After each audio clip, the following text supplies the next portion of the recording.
ऊपर पकड़ जा, नीचे बरोबर हाँ पैर ऊपर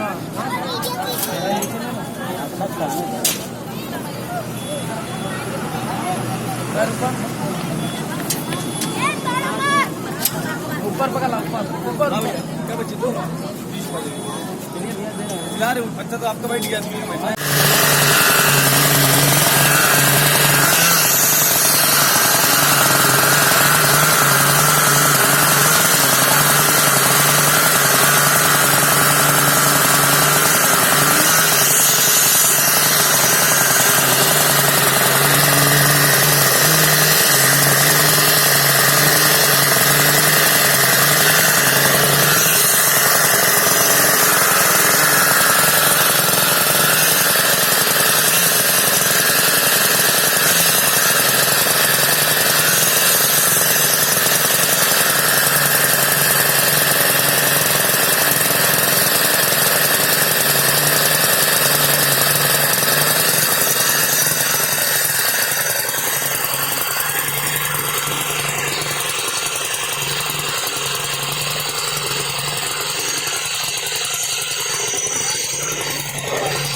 पशुपतिनाथ जी मंदिर काठमांडू।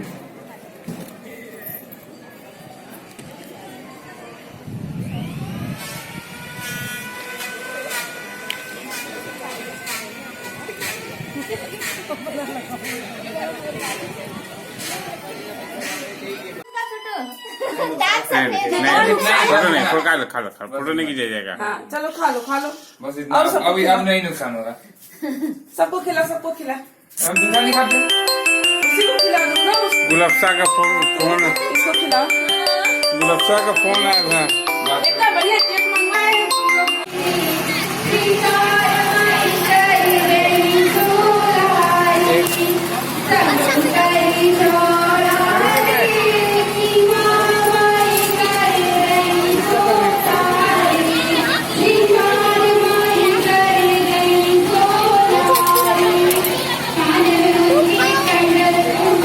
कैसे भर दियो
गोदी में उठा के ले जाएगा ना।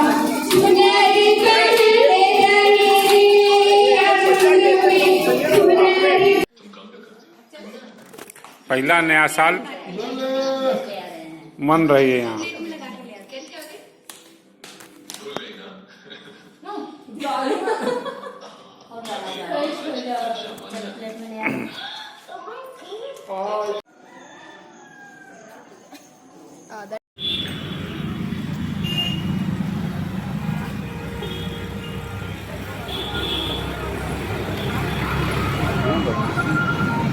नींद में है।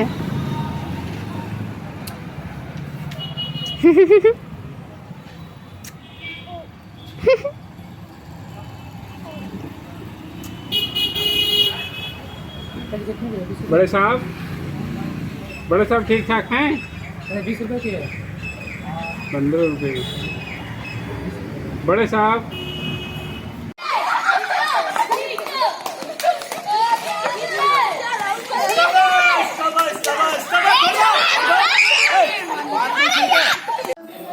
Justice Parekh to request the MP to stop bothering. When even this did not succeed, he decided to disappear.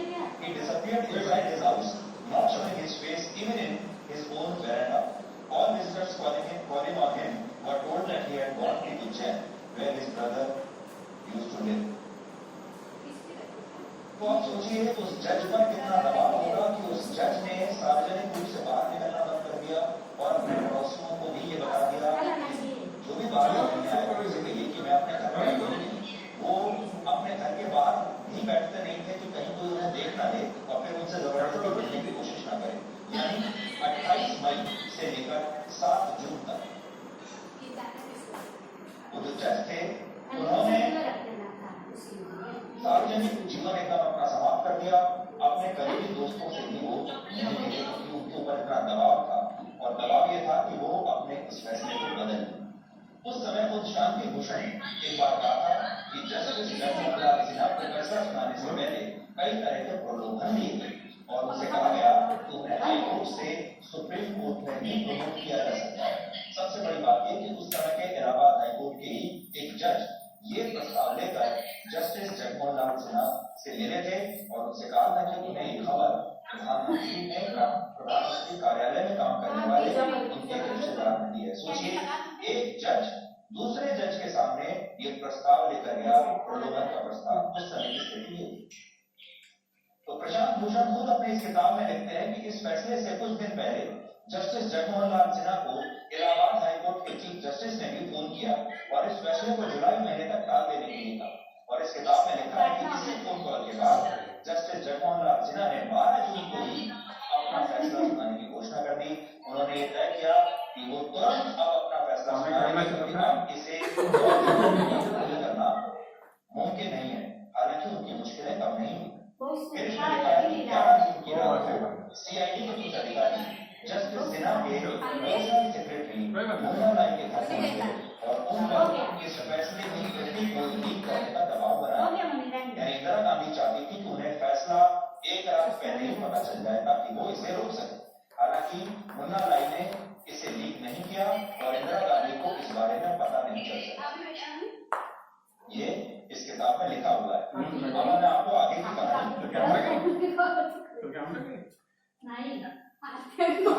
इस फैसले को रोकवाने के लिए इंदिरा गांधी ने हेमवती नंदन बहुगुणा की भी मदद ली जो उस समय उत्तर प्रदेश के मुख्यमंत्री थे। जब राज्य के मुख्यमंत्री होते हुए भी हेमवती नंदन बहुगुणा इस फैसले को लीक नहीं करवा सके और इस फैसले को रोक नहीं सके तो इंदिरा गांधी उनसे बहुत नाराज हो गई और इंदिरा गांधी उनसे कहती थी कि आप कैसे मुख्यमंत्री हैं, मुख्यमंत्री रहते हुए आप इस फैसले को नहीं कर पाए। यहाँ आज हम आपको एक बात और बताना चाहते हैं, इसके बारे में बहुत कम लोग जानते हैं।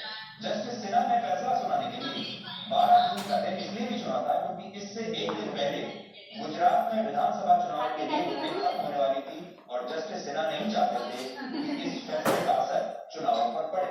उस समय इंदिरा गांधी की कांग्रेस पार्टी गुजरात के चुनाव में हार गई थी और इस कारण थे मोरारजी देसाई।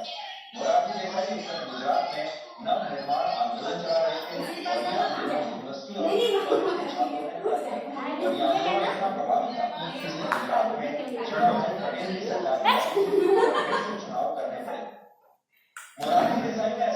इंदिरा गांधी को बहुत बड़ा झटका दिया, जिन्होंने एक समय मुलायम देसाई को अपनी सरकार में के पद से हटा दिया था और उन्हें हटाने के 3 दिन बाद इंदिरा गांधी ने देश में बैंकों का राष्ट्रीयकरण भी कर दिया था। इस राजनीतिक घटनाक्रम ने पुरानी देश को कमजोर करने का काम किया। आंदोलन गुजरात के नवनिर्माण आंदोलन के बाद ही शुरू हुआ था। 15 मार्च 1975 हाईकोर्ट का इंदिरा गांधी के खिलाफ फैसला आया तो यह आंदोलन और भी आगे हो गया। उस समय जयप्रकाश नारायण, मोरारजी देसाई, चौधरी चरण सिंह, अटल बिहारी वाजपेयी और राजनारायण समेत कई बड़े नेताओं ने इंदिरा गांधी से इस्तीफे की मांग की थी और 22 जून दिल्ली के रामलीला मैदान पर एक विशाल रैली बुलाई गई। लेकिन इंदिरा गांधी ने इस रैली को भी रोकने की बहुत कोशिश की। इस किताब के पेज नंबर 119 पर लिखा है कि 22 जून को इस रैली में शामिल होने के लिए जब जयप्रकाश नारायण पटना से दिल्ली के लिए रवाना हुए, उस दौरान उस फ्लाइट को रद्द कर दिया गया और उस समय एक दिन में 2 शहरों के बीच ज्यादा फ्लाइट्स नहीं हुआ, यानी एक फ्लाइट अगर रद्द हो गई तो अब आप कम से कम 24 घंटे नहीं कर पाए और इस वजह से जेपी दिल्ली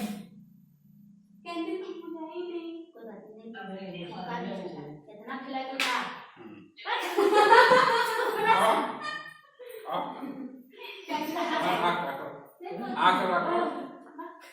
करो ना, थोड़ा सा देखिए करो ना। देखिए मामी, मामा देखिए।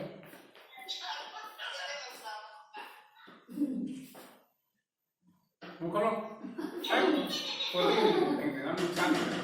नहीं कितना भरोसा नहीं है। और बड़ा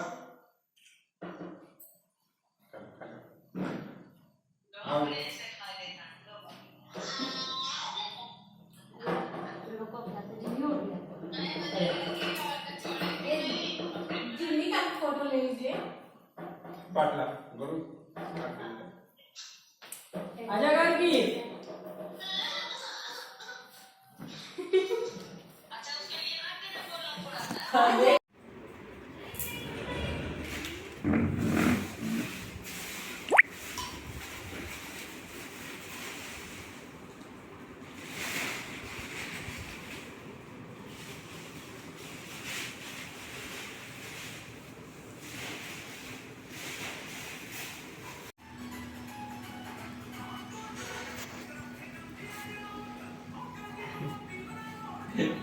साहा चलो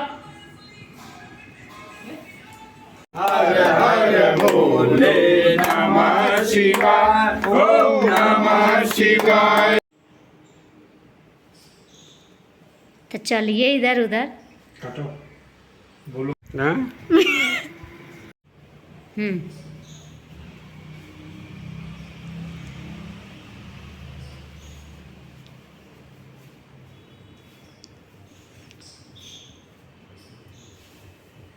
अब काट दो।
आप कहाँ चलना